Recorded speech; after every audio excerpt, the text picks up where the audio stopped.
The scary story happened to a guy named Tengu. Every late afternoon, some of the old people gathered in groups of 5 or 7 under the village's top banyan tree to play chess. Tengu was also at the chess game at that time, as he observed and commented. Tengu was the type of person that no one wanted to meet. He wandered around the village all day, and he teased everyone he met. He made many people feel uncomfortable. Originally in a village, he was a thug.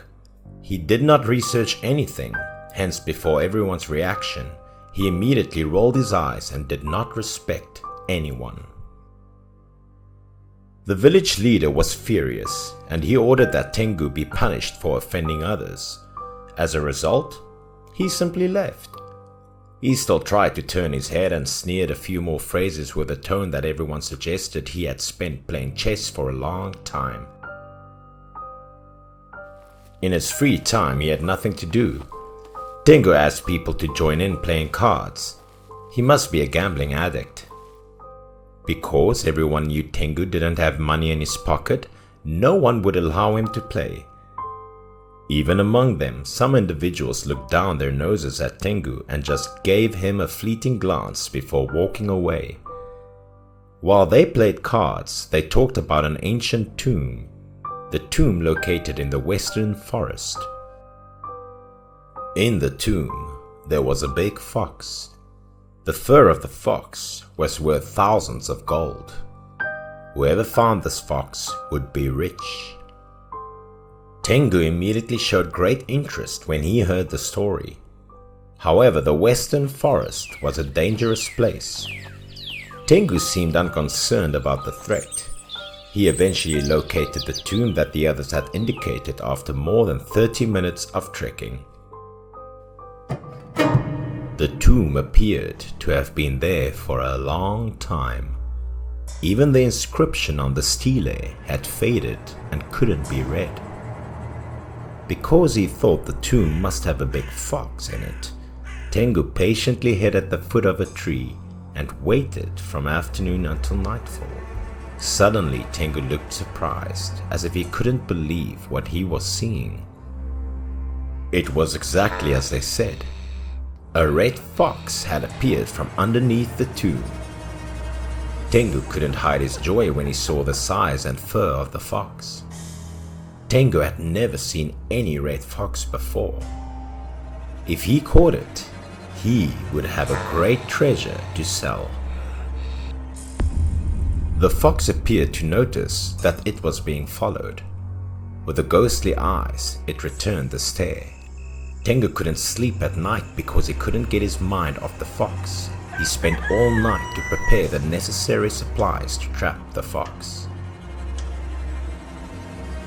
Early in the next morning, Tengu went into the forest and carried his handmade trap prepared from last night. After setting a trap, he hid behind a tree. He held a large stick and waited. Tengu fell asleep due to the rapid passage of time. Tengu was finally awakened by groaning after a lengthy sleep. He cheerfully looked and anxiously awaited the results of his rope trap. Indeed, the fox was trapped. The fox's one leg was tangled in the rope. No matter how hard the fox struggled, the fox couldn't get out.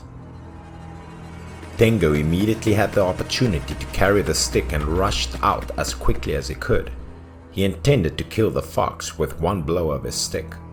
He swung down his stick and shot right at the fox without hesitation. The powerful blow struck the fox's hind leg. It caused the fox to splatter blood, but it also broke the rope. The fox seized the opportunity and dashed towards the lair beneath the tomb with the last of her remaining strength. Tengu tried to keep up, but he couldn't. It was deep and dark inside, and the cave's entrance was narrow, so there was no way to catch her. Outside, Tengu can only be irritated because there was nothing he could do. He slammed his hand against his thigh, his face flushed with regret because he was only few steps away from possessing a great treasure. He walked away with the stick, but his ambition remained. he was well aware that the fox had been seriously injured and would be unable to move. He'll be back the next day. Tengu couldn't sleep that night because he didn't eat anything all day and came home to find no rice left. He felt hungry. On the other hand, he was worried that the fox would be taken away by others, so he kept tossing and turning. Then, before dawn, Tengu carried his stick into the forest in order to hunt down the fox with a beautiful fur.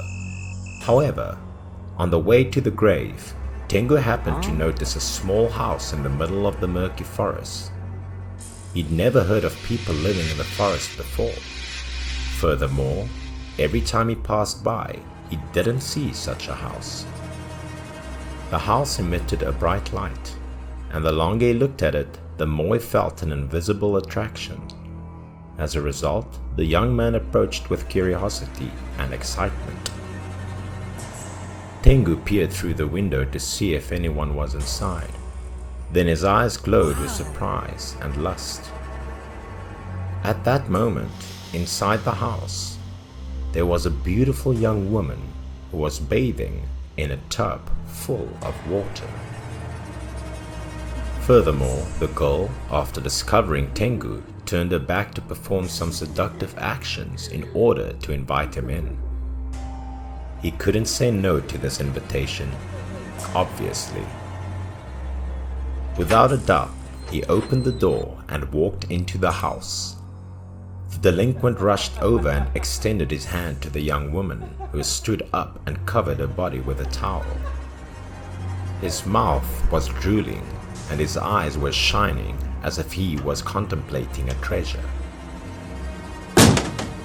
Tengu was now unable to control his actions.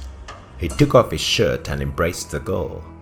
But then, the main door was opened and a group of strange young men who were wielding weapons stormed in. Tengu was quickly subdued by the young boys, who tied his hands and feet so tightly that even if he grew wings, he would be unable to flee. After that, they dragged Tengu out into the forest and tied him to a large tree without giving any knowledge of why. It was almost as if everything was pre-planned. Tengu couldn't think much at that point. He could only cry and plead for his life, but to no avail. One of them, who appeared to be enraged, walked over with a large wooden stick, placed it on the criminal's head, and growled with wide eyes. He didn't say anything. He raised his stick to gain momentum before slamming Tengu in the shin with a powerful blow. There was a cracking sound as his leg was broken. Tengu's eyes were wide and the sound from his mouth rang out in the forest. He was engulfed in excruciating pain. Tengu had already passed out, and by morning he collapsed as he was still tied to a large tree. Fortunately, a hunter came across him and brought him to the village for treatment. Tengu could no longer walk normally after the night, and he might have to rely on crutches for the rest of his life. Tengu had a feeling his broken leg was related to the red fox. A week later, Tengu decided to return to the forest, to the location where he had seen the strange house, to discover the truth. Indeed, when he arrived, the house was nowhere to be found. Only a group of wild foxes were running around. It seemed that it was possibly the revenge of the fox elf herself.